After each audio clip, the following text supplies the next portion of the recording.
Muy buen día tengan todos ustedes, mis estimados oyentes. El día de hoy en el podcast Turisteando hablaremos sobre el estudio financiero. Pero, ¿qué es el estudio financiero?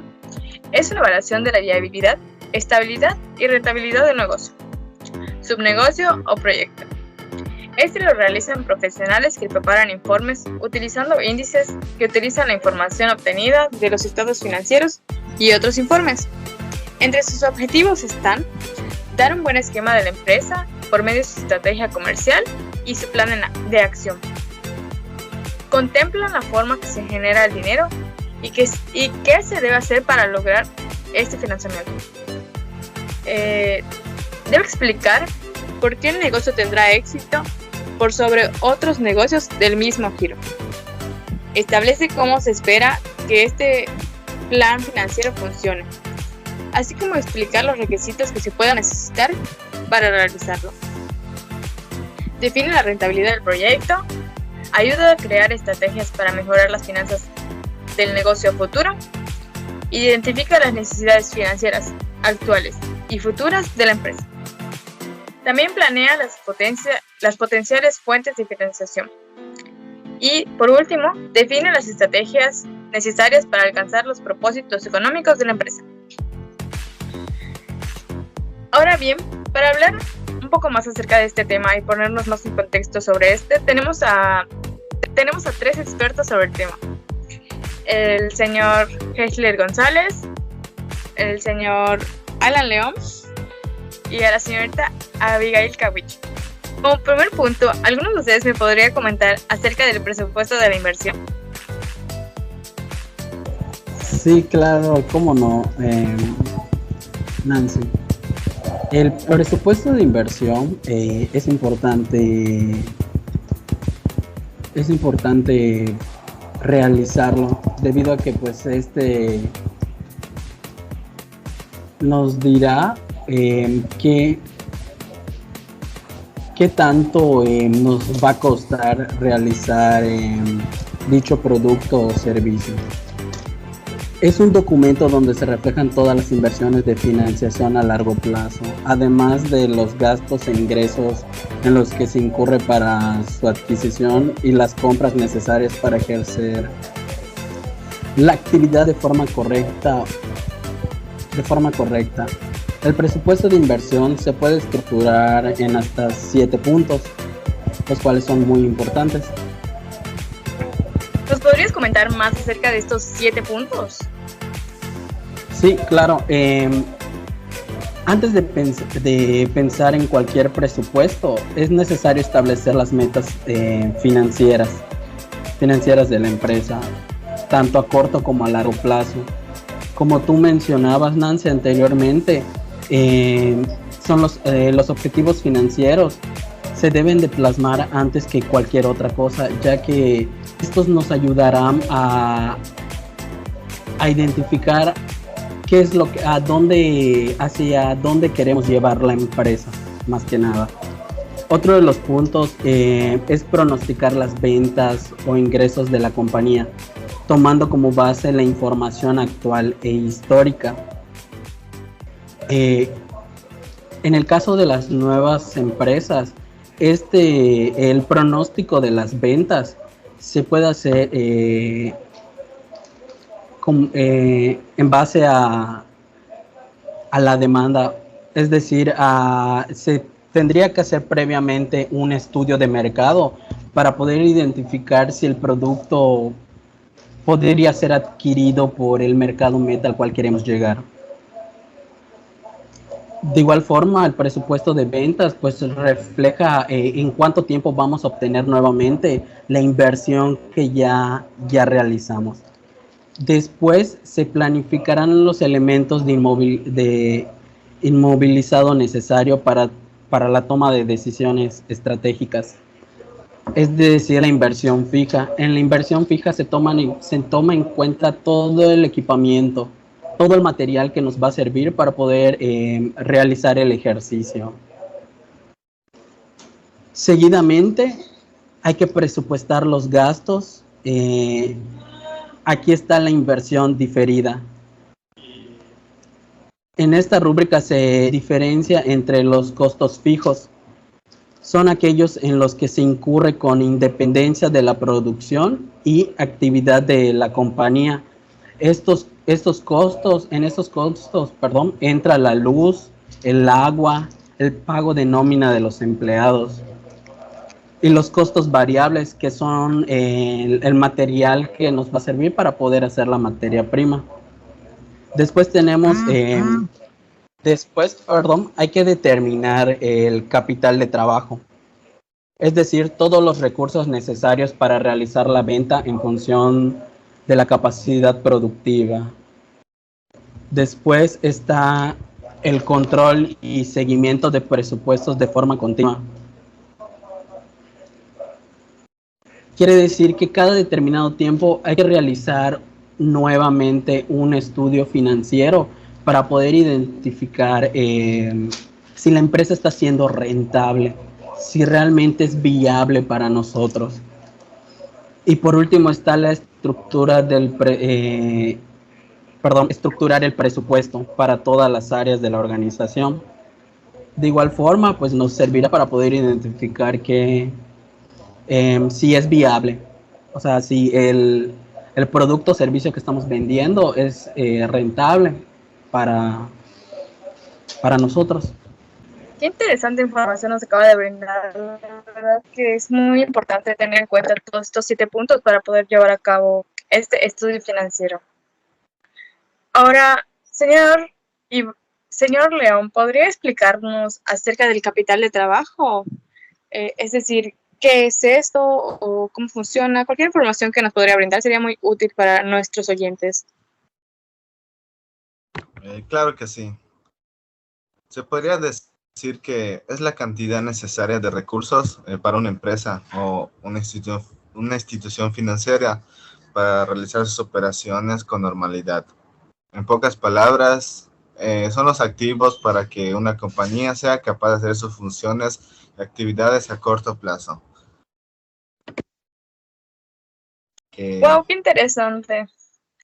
Ahora bien, señorita Kawich, bienvenida al podcast. Hola Nancy, es un placer para mí poder saludarte hoy. Bueno, yo voy a hablar acerca de las fuentes de financiamiento y para eso es importante saber qué son estas. Las fuentes de financiamiento o financiación son todas aquellas vías para la obtención de recursos monetarios, pues que son necesarios para el desarrollo de actividades y el cumplimiento de los objetivos, para que la empresa o negocio pueda mantener su estructura económica, sus bienes y sus derechos. Es necesario los recursos financieros. Existen diferentes fuentes que pueden ayudar al fomento de sus actividades dependiendo de la capacidad de pago de la empresa o proyecto, así como lo que está dispuesto a ofrecer por la obtención de capital. Es importante mencionar que las fuentes de financiamiento están definidas desde el punto de vista de la empresa. Así tenemos que las fuentes de financiamiento se clasifican según su procedencia, en internas y externas. Las fuentes de financiamiento internas son fuentes generadas dentro de la misma empresa como resultado de su operación y promoción, dentro de las cuales están el incremento de pasivos acumulados, que son estas, como tenemos por ejemplo los impuestos, que deben ser reconocidos mensualmente, independientemente de su pago, las pensiones, las provisiones contingentes, como pueden ser contra accidentes, evaluaciones, incendios u otros. También tenemos las utilidades reinvertidas. Esta fuente es muy común, sobre todo en las empresas de nueva creación, en la cual los socios deciden que en los primeros años no repetirán dividendos, sino que estos son invertidos en la organización mediante programación determinada de adquisiciones o construcciones. También está en la aportación de los socios, que son referidas a las aportaciones de los contribuyentes en el momento de construir legalmente la sociedad, que se llama una capital social, o mediante aportaciones con el fin de aumentar.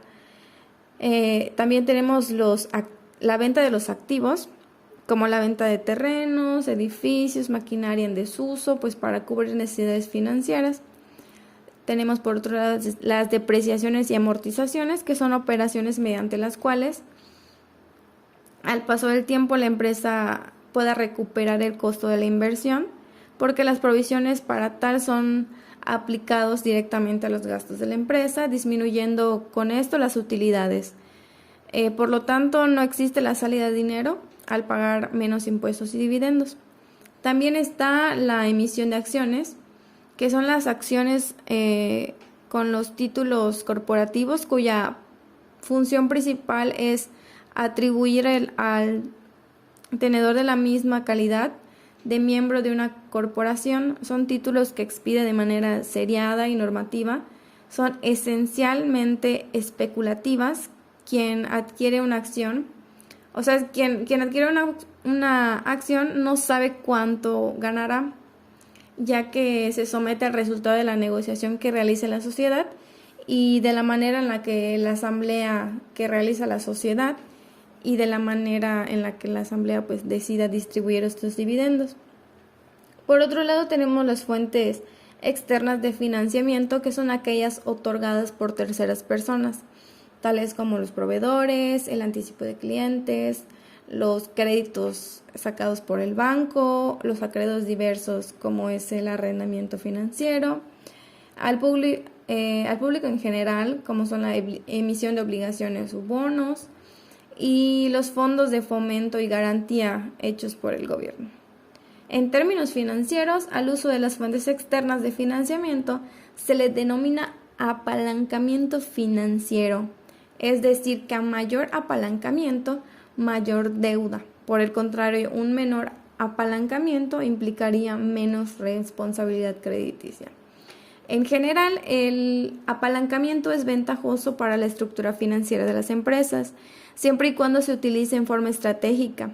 Por ello, respecto a las decisiones de financiamiento, es conveniente e importante que se tengan las políticas para la selección de fuente que más se le convenga, según las necesidades específicas y considerando siempre la carga financiera que ello implique. Ahora bien, un adeudo apalancamiento incrementa las utilidades.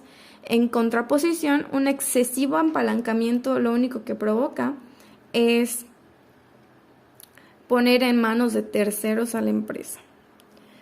Una fuente externa importante, en especial en el comercio mayorista y detallista, son los créditos de proveedores por concepto de compra de materias primas y mercancía. Estos créditos se otorgan de manera informal y sin contratos. De igual manera ocurre con los anticipos de clientes, que son cantidades que nos entregan de manera anticipada a los clientes por compra de materiales o mercancía. Otra fuente externa de financiamiento muy importante es la representada por las instituciones bancarias, quienes otorgan créditos a corto, mediano y largo plazo, los primeros en forma de créditos directos o avío, los cuales se otorgan sin necesidad de garantía.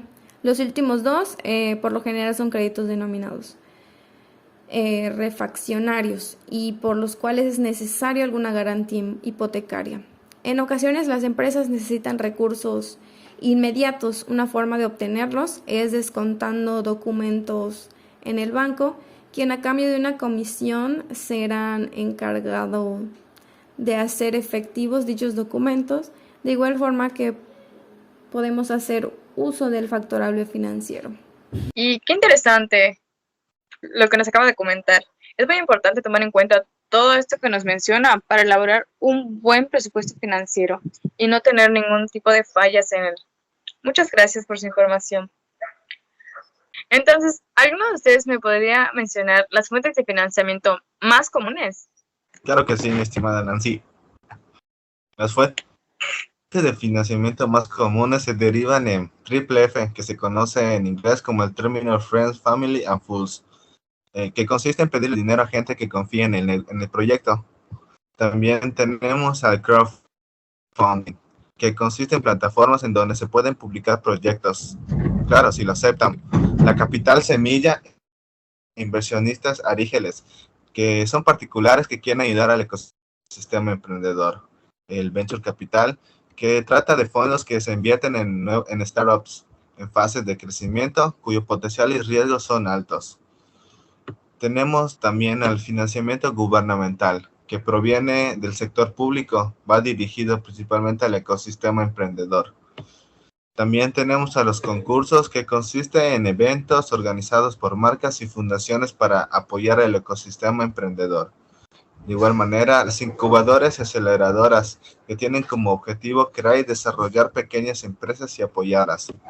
La banca, que es un crédito tradicional que se deberá ser solicitado a una entidad financiera. La ventaja de este esquema es que da historial crediticio para poder solicitar préstamo y a largo plazo utilizarlo en lo que sea requerido. Y espero que con estas definiciones te haya ayudado. Pues la verdad es que sí, es muy interesante lo que nos acabas de decir, porque conocía varias de estas fuentes, o por lo menos la mayoría, y no sabía que venían ligadas a este tema. Entonces, muchísimas gracias por la información y nutrir a nuestros oyentes con con esto. Ahora bien, si mal no entendí, un ejemplo de presupuesto financiero podría ser una inversión familiar. Dentro de un ejemplo, podríamos ver el presupuesto, el ahorro y la inversión dentro de una familia. Es decir, que los gastos que son parte del presupuesto, para entender mejor esto, debemos entender cómo se deben administrar los gastos familiares que convienen en la elaboración de una lista. Por ejemplo, tenemos el ahorro, la renta, la hipoteca, alimentos, los servicios básicos como son la luz y el agua y gas, servicios de telefonía fija y móvil, pagos de colegiatura, gastos de transporte o estacionamiento, gasolina, uniformes, útiles escolares. También podrían entrar los gastos que no son mensuales, que es importante incluir en la lista de gastos esporádicos, ya que son igualmente importantes que los gastos fijos. Pues bien, muchísimas gracias por compartirnos toda esta información tan nutriente a mí y a todos los oyentes de este podcast. Pues nos quedamos con que el estudio financiero es muy importante realizarlo para conocer la estabilidad y la rentabilidad que tendría nuestro negocio, ya sea actualmente o en un futuro. Y que